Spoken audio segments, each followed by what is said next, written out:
Hello, my name is Toria Sumter. This is my presentation for English 127, a Rogerian argument, and my topic is animal experimentation. And just a quick disclaimer, there are some images in this presentation that may be disturbing. Animal testing has been practiced for thousands of years. Though it has been needed in the past, it is too unethical to be practiced in the same harmful ways. So, what is animal testing? This is when live animals are forced to participate in scientific experiments that often cause them long-lasting pain, distress, and harm. They're used for both medical and cosmetic research, but I'm going to be focusing more on the medical aspect. Species that are tested on include rabbits, mice, rats, guinea pigs, dogs, cats, horses, and farm animals. The problem or issue surrounding animal testing or experimenting is that it is ethical and that we no longer need to use these methods in order to create products that are safe for human use. Those who are pro-animal testing claim that animals have and still are instrumental in creating life-saving vaccines, procedures, and products. In the past, animals have contributed to the creation of the smallpox vaccine, tetanus shot, production of insulin, and the development of dialysis to treat loss of kidney function. Those in favor of animal testing claim that there is no need for reform at this point because there are already processes and committees in place to help protect animals' rights. So the first is the 3 R's. First R stands for replace. Basically just means researchers need to use alternative methods first before resorting to animals. The second is reduce, which is talking about reducing the number of animals used in each experiment. And refine refers to the harm or damage done to animals. So ensuring that they're feeling as little pain as possible. Whether that's using anesthesia or giving them more enriching lives. The second kind of process is the harm-benefit analysis. And this is a process where the researchers need to look at the expected outcomes of their experiments and compare that to the harm that will need to be done to animals in order to procure said results. So if the results that they're intending to capture are important enough to warrant this harm, then they can go ahead with the experiment and vice versa. The only problem with both of these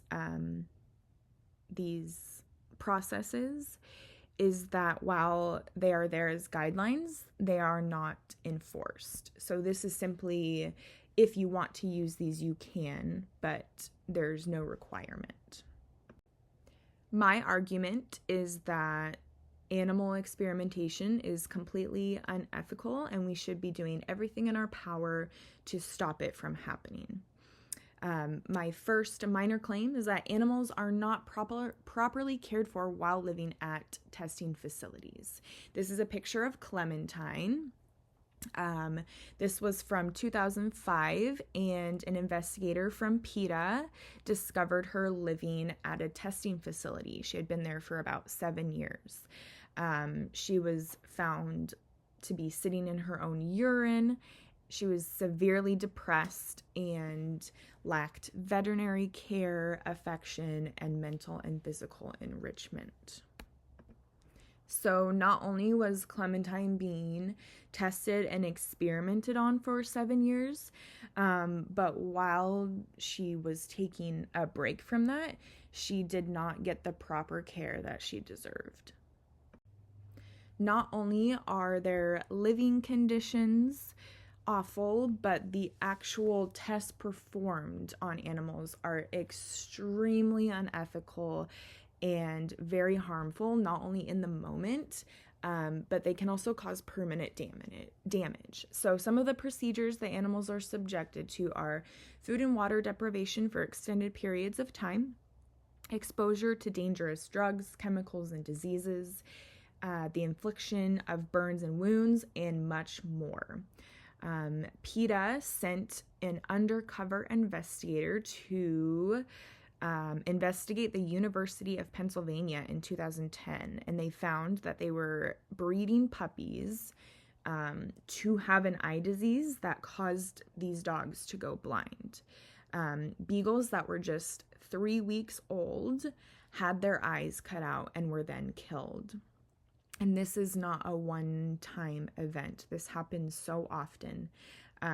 When animals are no longer able to endure any more testing, whether it because of their mental or physical health, they are often killed through method of carbon dioxide asphyxiation, neck breaking, or decapitation, and often all without pain relief. There are many alternatives that are readily available as an alternative to using animals. Some of these include using 3D organoids, tissue bioprinting, so 3D printing human tissue to test on, as well as computer simulators.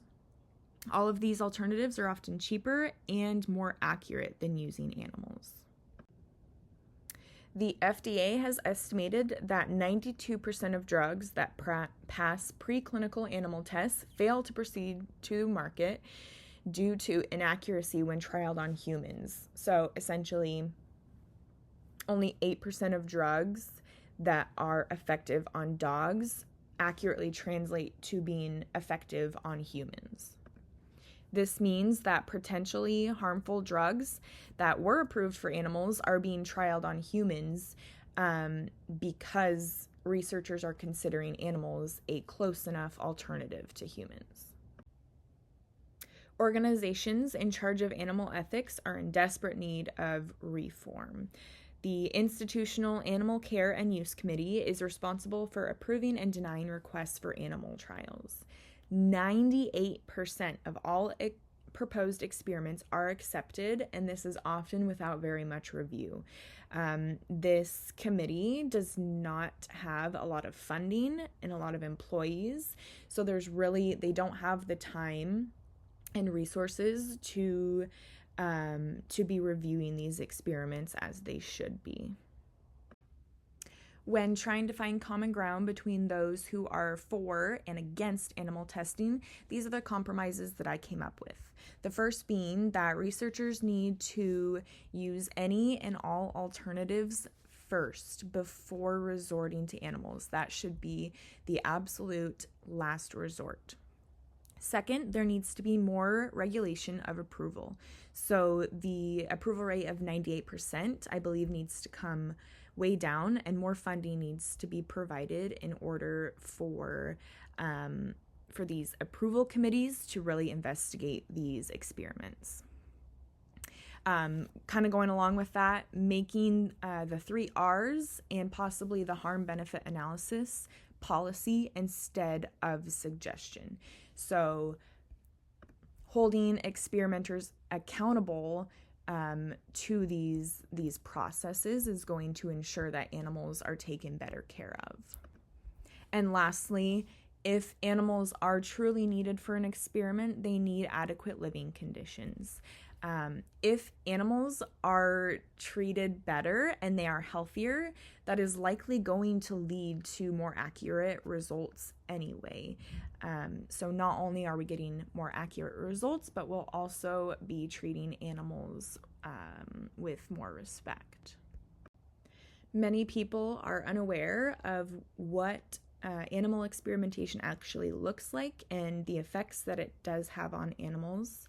And I hope that by informing more people of this issue, more people are going to care and are going to want to fight for reformation in the animal experimentation industry.